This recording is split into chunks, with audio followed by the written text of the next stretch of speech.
Dábamos cuenta en la misión anterior de lo que fue el Encuentro Nacional de Mujeres Sindicalistas de la Confederación General del Trabajo, que se realizó en el Centro Recreativo de UPCN en Ezeiza, donde cerca de 1000 trabajadoras se abocaron a la tarea de analizar, pensar, proponer en torno a lo que ocurre no solamente en el ámbito sindical o laboral, sino también situándose en un contexto político particular que hace a la necesidad no de juntarse por juntarse, sino de construir un programa que permita avanzar sobre la integración del sindicalismo en un plano que exceda lo reivindicativo y que exceda lo exclamativo solamente.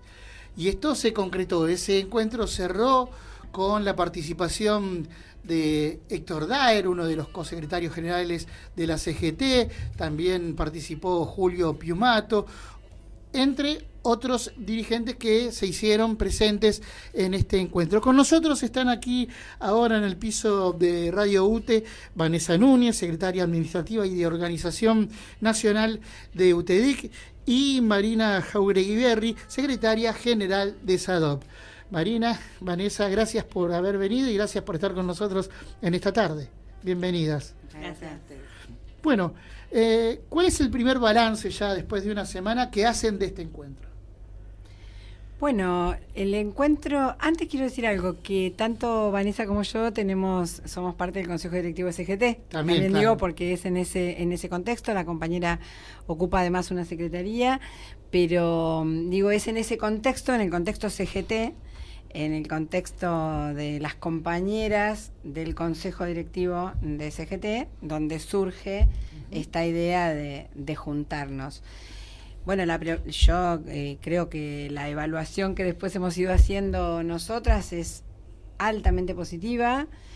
Primero que empezamos pensando colectivamente un encuentro y lo pensamos en términos de 300, 500 compañeras y terminaron anotándose para asistir al encuentro más de 1.200 compañeras y hablamos de casi 70 gremios inscriptos.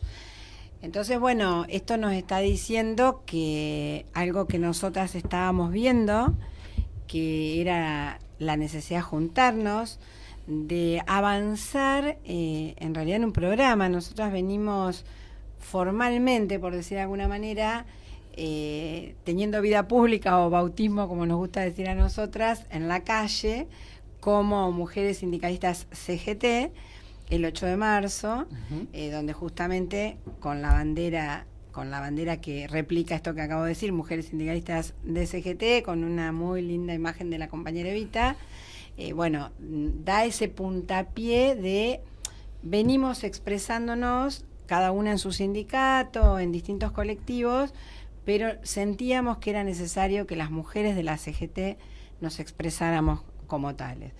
Entonces, una primera evaluación, y quiero compartir con Vanessa esa mirada, considero yo que es altamente positiva y que lo que nos está marcando es que, contrariamente a los códigos y a los emblemas, digamos, y a las pancartas del neoliberalismo y sus aliados, hay una cuestión que tiene que ver con lo colectivo, que tiene que ver con juntarse, que tiene que ver con construir de manera conjunta, que bueno, que me parece que eso es como quizás una de las cosas súper importantes de subrayar. Y bueno, por supuesto que también el tema de la perspectiva de género, digamos, porque quienes decidimos juntarnos y quienes estuvimos ahí ese día protagonizando todo lo que pasó, bueno, fuimos las mujeres sindicalistas, digamos, con una alta decisión de eso, de ponerle nuestros ojos, nuestra mirada y nuestras voces a la CGT como un todo. ¿Vanessa? Bueno, sí, suscribo al análisis que hace Mari. La verdad es que lo que se fue gestando dentro del Consejo de la CGT fue creciendo de manera espontánea, y nosotras reivindicamos la espontaneidad de los procesos, ¿no? tratamos de, desde el principio, empezar a construir alternativas de representación que permitan en algunos espacios un poco de oxigenación y un poco de horizontalidad, ¿no? En algunos espacios, está claro que no en todo, no podemos caminar por la vida sin organización, sin verticalidades y sin orden, pero dar espacios de debate, dar espacios de habilitar las controversias, dar información, dar cuenta de lo que hacemos, que es en definitiva lo que hacemos los militantes sindicales todo el tiempo, ¿no? Desde que somos delegados y delegadas hasta que los mayores rangos de representación que nos toca ocupar, permanentemente vivimos dando cuenta de lo que hacemos, por qué lo hacemos, para qué lo hacemos, ¿no? Que no está mal, ¿no?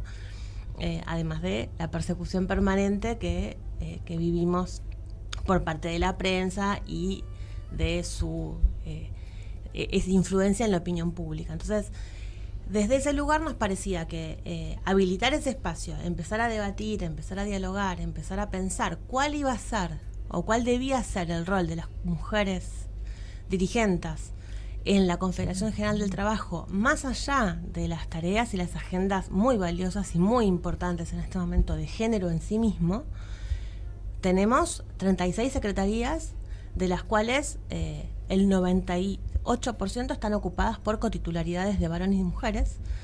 Entonces, así como decía Mari, nosotros estamos con UTEDIC, ocupamos la Secretaría de Innovación y Futuro del Trabajo, yo me ocupo de este tema, un tema bastante desafiante en este contexto, en esta coyuntura, pero digo, hay un montón de compañeras que se ocupan de un montón de tareas muy relevantes dentro de la Confederación, derechos humanos maya, prensa, cambio climático, infancia y niñez, hay un montón, gremial, hay, bueno, todas las secretarías que puedas ver en el estatuto de la CGT, excepto Secretaría General, Secretaría de Junta, están ocupadas por varones y mujeres. Nosotras hicimos, creo que dos, en mi incipiente balance, dos grandes pasos que tuvieron que ver, por un lado, con reivindicar esa decisión del Consejo Directivo, porque la decisión de cohabitar mujeres y varones, el Consejo Directivo de la CGT, fue una decisión muy avalada por los compañeros varones, ¿no? Que decidieron tener ese gesto de dar espacio. Así que, por un lado, reivindicar esa decisión y traer a la mesa a compañeras que representaran esos espacios de decisión y poder, como son la Secretaría General, la Secretaría Junta, la Secretaría del Interior, que tenían sus grandes y poderosas referentes mujeres, a que vinieran esos sindicatos a dar cuenta de cómo veían la situación desde la perspectiva femenina. Esa fue una primera cuestión, y no fue menor porque el encuentro se dio en la casa de UPCN, que es el sindicato que ocupa la Secretaría Adjunta de la CGT, y que encabeza, además de Andrés Rodríguez, en términos oficiales, Karina Trevisono, que está ahora, le mandamos un beso, está con muchas compañeras de viaje en la ISP, que vino a aportar una mirada muy interesante y muy rica desde ese espacio de Secretaría Adjunta del sindicato del que ella proviene y que proviene Andrés Rodríguez. Digo, esa fue una primera cuestión, ser generosas, ¿no?, con los espacios y no limitarnos a limitaciones de tipo administrativa, si se quiere, o de títulos y cánones, y tratar de hacer redes de construcción. Por supuesto, asimilando y asumiendo que somos todas muy diferentes, que venimos todas de espacios muy diferentes, de caminos, de recorridos distintos, pero teniendo la grandeza suficiente todas y cada una para poder limar esas diferencias, esas divergencias de mirada, y poder enfocarnos en lo que es fue un poco el espíritu del encuentro, de 70 sindicatos todos juntos, 900 compañeras muy distintas entre ellas, distintas zonas, distintas provincias, distintas organizaciones, distintos niveles de decisión y distintas actividades laborales,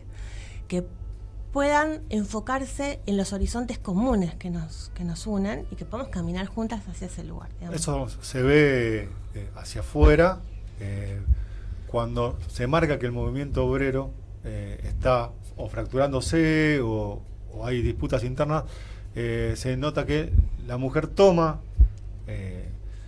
y se juntan, o sea, toman estas consignas que ustedes estaban contando y se juntan dejando a un lado los egos personales y algunas cuestiones políticas que cada sindicato pueda tener, y se nota que pueden armar algo que fue importantísimo, como más de 1.000 o 1.200 compañeras, todas juntas en un espacio, y se nota el trabajo en la unidad que están haciendo. Por eso también después del encuentro hubo algunos medios que salieron a operarlo en contra, ¿no? Sobre todo, y esto hay que remarcarlo, portales que se dedican a la actividad sindical, lo cual llama la atención, ¿no? Porque antes de reflejar el contenido de lo que fue este encuentro, trataron de dispersar, pero bueno, en la práctica se vio esta situación. Y Mariana, hablabas de lo que proponía este encuentro, ¿no? En un proceso de restauración liberal, neoliberal, las mujeres son afectadas junto con los niños en torno a lo que implican estas políticas, no solamente en la República Argentina, sino también, de acuerdo a los datos que maneja la OIT, a nivel internacional. Estamos ante una situación donde el paradigma materialista avanza y avanza sobre un núcleo familiar, pero también sobre la estructuración de base que hace a la comunidad organizada. ¿Cómo lo ven ustedes esto? Sí, claro.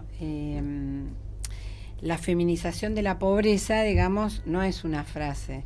En los momentos justamente críticos aparece la brecha de género con mucha fuerza, aparece de hecho la pandemia, nosotros siempre decimos la pandemia tuvo género y el género fue femenino, porque ahí aparece con total claridad que todas las actividades de servicios que fueron las que sostuvieron en los momentos más álgidos eran protagonizadas no en Argentina, en el mundo, fundamentalmente por mujeres, y además en muchísimas de esas situaciones, bueno, son las que condiciones de más fragilidad tienen a la hora de, no solamente las cuestiones salariales, sino también las cuestiones de condiciones de trabajo, ¿no? Entonces, yo creo que el desafío, de hecho, nosotras armamos un documento, a mí me parece que es, nosotras lo subrayamos mucho porque para nosotras es muy importante, el tema de haber pensado juntas la idea, transitado juntas la organización, vivido juntas el evento, y bueno, hoy simbólicamente somos dos compañeras de esa expresión las que estamos juntas también haciendo ese primer análisis poblado de las voces de todas, porque obviamente que durante todos estos días hemos estado intercambiando. Digo, esto es para subrayar porque está relacionado a lo que antes planteabas, que tiene que ver con, bueno, en un momento donde le pegan tanto al sindicalismo, el sindicalismo, digamos, es mucho más que 4, 5, 10 o 25 nombres y apellidos que incluso nos incluyan. Y lo que todos los días las y los compañeros pelean en los lugares de trabajo, sostienen en los lugares de trabajo, las cuestiones de cuidado, las cuestiones de atención de las trabajadoras y los trabajadores y su familia, las cuestiones de protección de salud a través de las obras sociales, de turismo, etcétera, etcétera, que son las que en definitiva están mostrando que hay una discusión más de fondo, que es, bueno, que las trabajadoras y los trabajadores queremos discutir en qué país queremos vivir. Y ahí aparece la cuestión de la confrontación de proyectos, que bueno, que es lo que determina que en este documento, que nosotros elaboramos un documento que a la luz de las devoluciones que después hemos ido teniendo, creo que estuvo bueno, que fue un acierto de nuestra parte, poder consolidar en un texto todo lo que veníamos amasando juntas en reuniones y reuniones que fuimos haciendo preparatorias del encuentro. Llegar al documento que, digamos, tiene una consigna arriba, si quieren, que es resistir y construir la esperanza, refleja este planteo. Bueno, estamos en un momento de resistencia, de defensa a ultranza, digamos, de los derechos conseguidos, de la pelea porque no haya retroceso, pero a su vez nosotros sabemos que tenemos un desafío hacia adelante, que las y los trabajadores tenemos un desafío hacia adelante, y que es proponer, generar escenarios propositivos, digamos, a la hora de que, como vos decías, la comunidad organizada se siente a dar las discusiones y bueno, y nosotros consideramos que como organizaciones libres del pueblo precisamente y como su máxima expresión en este caso la CGT tiene que estar en esos debates y tiene que ser la voz de nuestro pueblo en esos debates. Ha llegado un momento donde, teniendo en cuenta que en términos de diagnóstico no hay un acompañamiento efectivo por parte del campo político a las acciones del sindicato, el sindicalismo empiece a pelear desde otro lugar, disputando también los espacios políticos, digamos, porque durante mucho tiempo se habló en términos generales de, bueno, el movimiento obrero es la columna vertebral de la política o del peronismo, ¿no? El peronismo se dispersa, el movimiento obrero sigue firme a pesar de sus tensiones internas. Pero a la hora de construir política se lo desplaza, se lo deja de lado y de última se acuerda que ocupen un lugar o dos lugares en una lista electoral. Digo, teniendo en cuenta esto, lo que dice el documento, lo que vos planteabas recién, Vanessa, el movimiento obrero tiene que salir a disputar también dentro del campo político, teniendo en cuenta que se empiezan a cambiar las reglas de juego y la democracia liberal hoy apunta a desintegrar a las organizaciones sindicales. Bueno, creo que fue un mensaje muy claro, incluso del secretario general en el cierre, ¿no?, de nuestro encuentro, que le dijo a todas las compañeras presentes cuando, cito más o menos textual, cuando la política en sus localidades, en sus municipios, las vayan a buscar para hacer campaña, para activar territorios, ocupen los espacios, pero no solo ocupar los espacios porque sí, ¿no?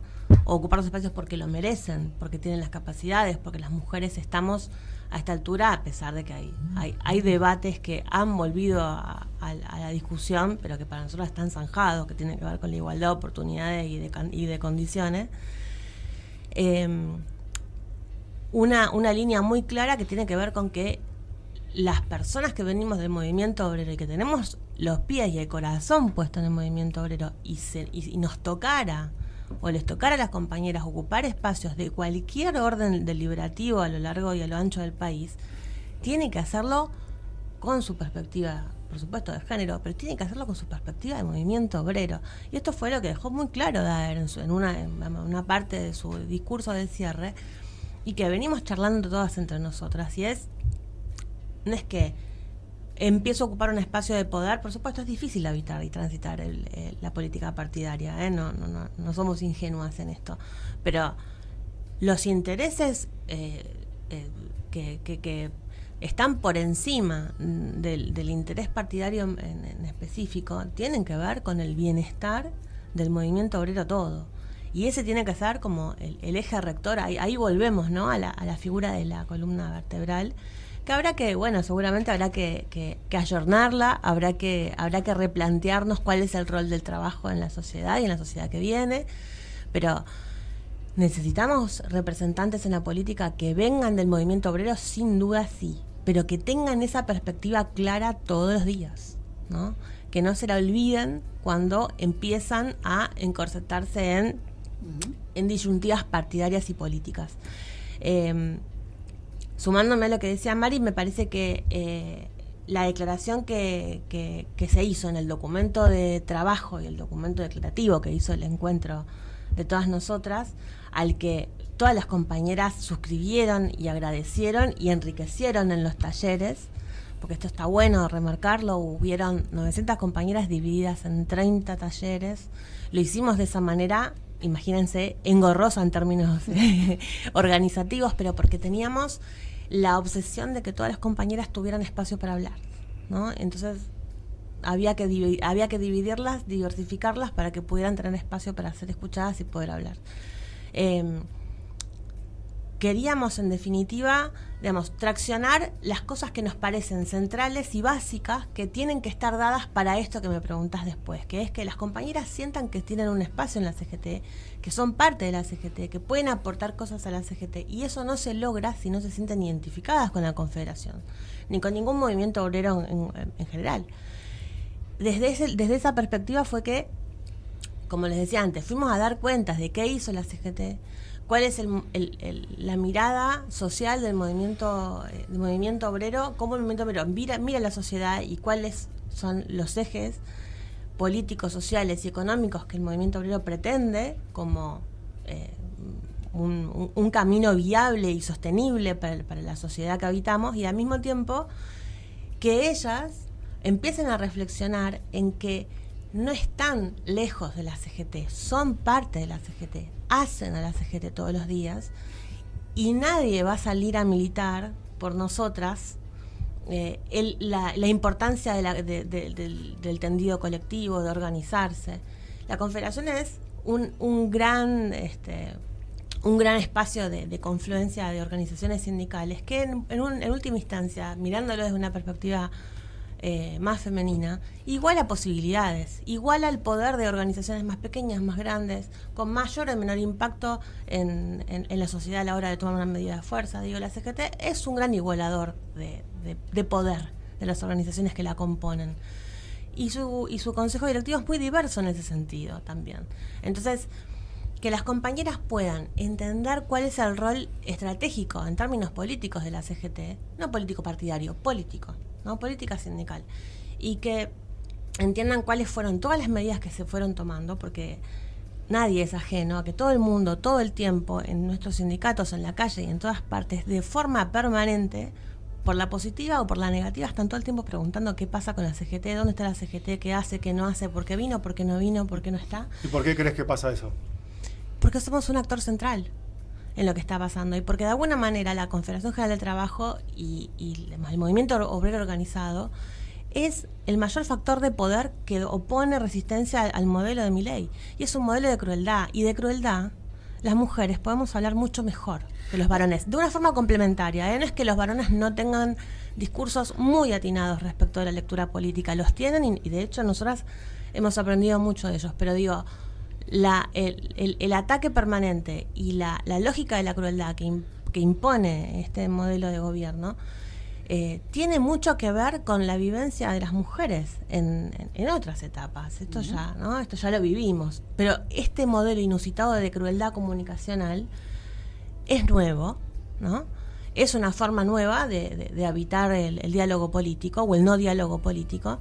Y creo que las mujeres tenemos que poder salir a dar batalla o a representar opciones de alternativa, al menos dialécticas a esto. Está claro que nadie defiende lo que no conoce, y está buenísimo que estos espacios abran el lugar a lo que vos bien decías, que entienda cuál es el rol del movimiento obrero dentro de nuestro país, y está buenísimo que la mujer discuta cuál es el rol que quiere cumplir adentro de ese rol que tiene el movimiento obrero.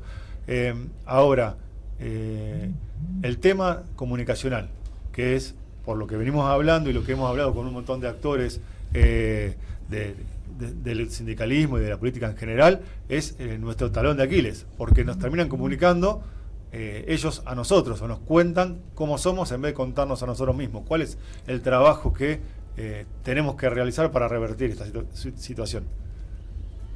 A cualquiera de las dos, para hacerle una charla más de vuelta, ¿no? No, a ver, en el encuentro salió muy fuerte la necesidad, digamos, de apuntar al tema de la comunicación. O sea, se salió muy fuerte eso. ¿Qué nos pasa? Que hacemos tanto y se ve tan poco, ¿no? O sea, de pronto muchas de nosotros, en mi caso yo soy tesorera de la obra social de mi sindicato, y bueno, y sabemos qué significa atender, ser parte de la atención que el movimiento obrero argentino lleva adelante, de 14 millones de trabajadores y sus familias, de la atención de salud. Y cómo de pronto, voy a poner nuestro ejemplo, que es una docente que en promedio de su bolsillo está aportando 15.000 pesos a ese fondo solidario común, de pronto afronta una operación de corazón, un familiar, etcétera, y todo eso está sostenido desde un principio, que es el principio que nos rige a las organizaciones sindicales, que es el de la solidaridad.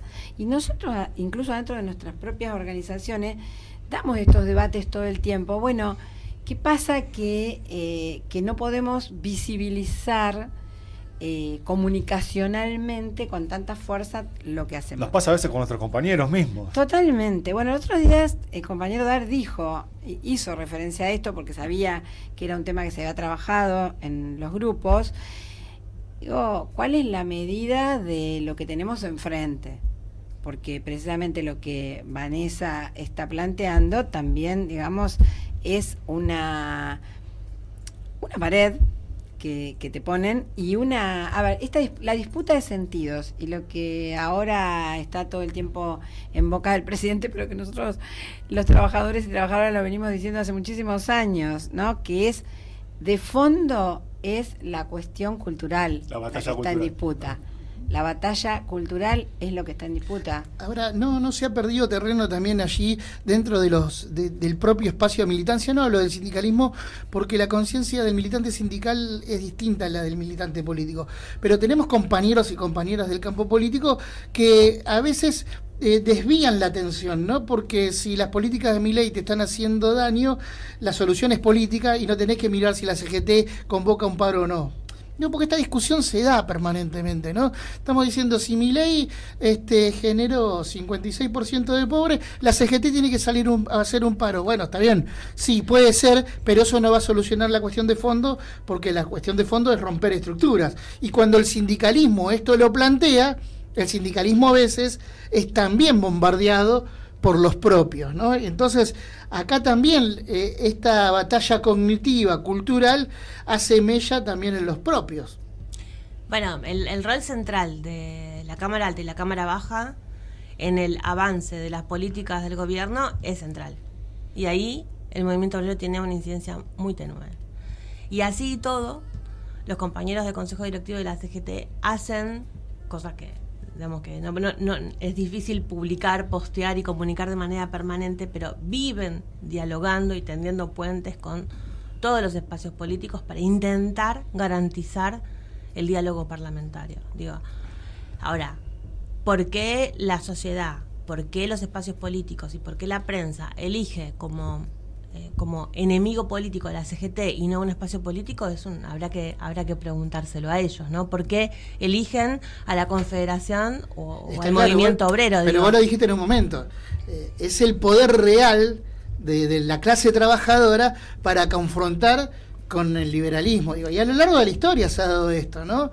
No por algo terminaron bombardeando en el 55 la Plaza de Mayo, digamos. Lo que le reprochaban a Perón era darle identidad a la clase trabajadora desde un proyecto político de liberación nacional. Y hoy da la impresión de que eso tampoco se discute, ¿no? El proyecto y la integración del movimiento obrero. Sí. Hay algo que está claro, que lo decía Vanessa, es que desde el 10 de diciembre el movimiento obrero armó un escudo de defensa, ¿no es cierto?, para contra las políticas que estaba aplicando, que empezó a aplicar este gobierno.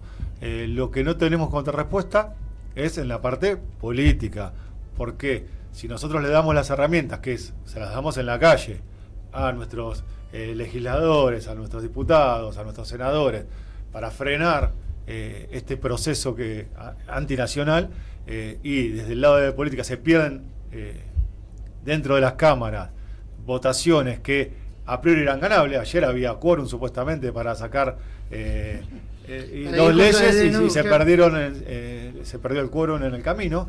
Digo, mal se nos puede exigir a nosotros que hagamos algo que no está a nuestro alcance, o que planteemos una revolución de otra índole, digamos, como que nos están poniendo en un espacio donde no pertenecemos y para el que no estamos creados. No, además me parece que es como un facilismo ideológico en el que las autoridades de la CGT no caen, porque esa corrida por izquierda realmente va a contrapelo del el bagaje histórico que tiene nuestra confederación de haber sido proscripta, de haber vivido todo un proceso histórico en donde para nosotros, desde los más jóvenes hasta los más grandes, la democracia es sagrada y es un valor sagrado. No nos pueden pedir que nosotros hagamos o precipitemos o intentemos vulnerar el voto popular. Javier Milei es presidente por el voto popular. Estuvo claro, fue público cuál fue el apoyo de la Confederación y de todas nosotras en ese balotaje. No es una sorpresa, ¿no?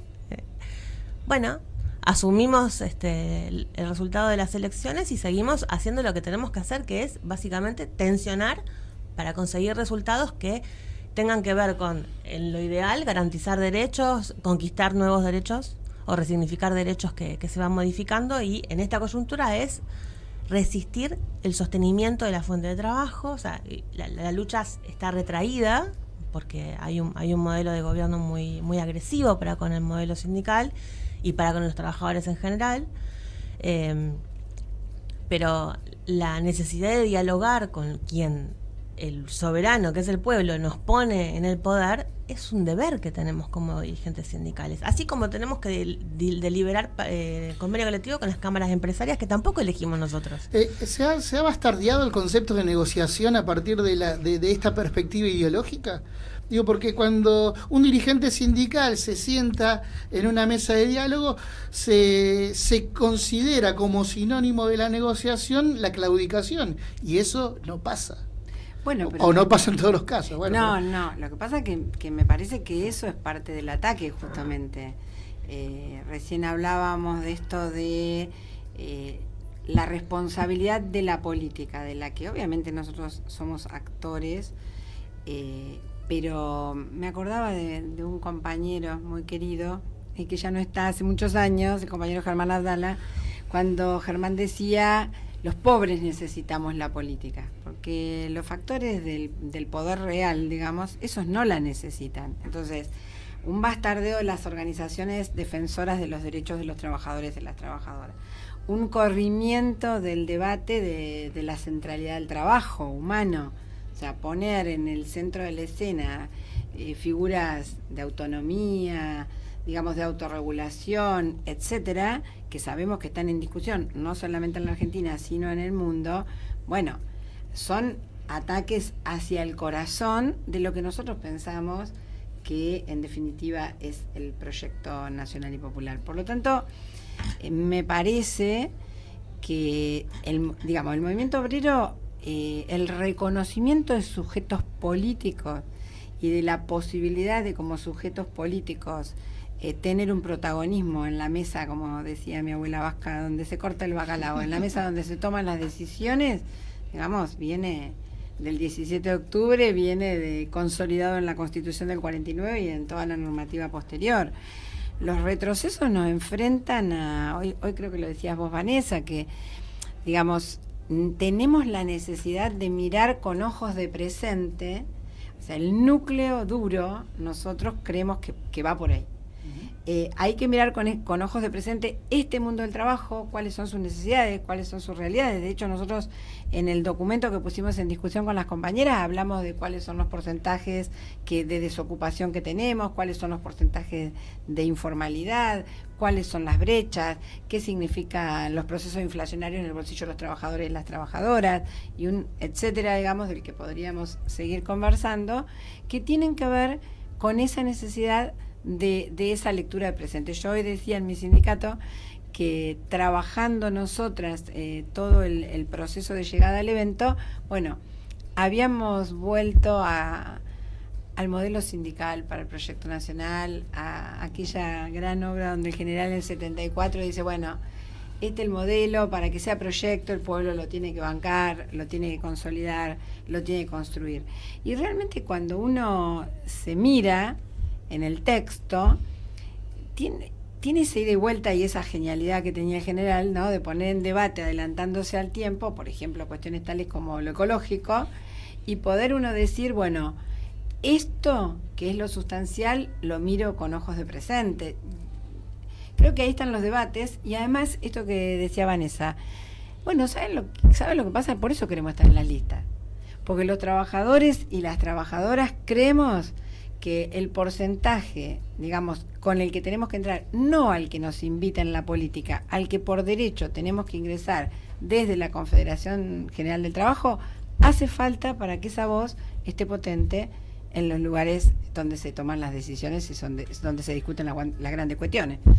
Por último, para concluir la charla, Evita hablaba de el fanatismo que deberían tener los dirigentes, los militantes con el pueblo. Hace falta que, por lo menos desde el campo político, porque cuando uno hace pie en el sindicalismo, sabe que a los dirigentes sindicales lo legitiman sus bases. Hablabas de la legitimidad que tiene Milei.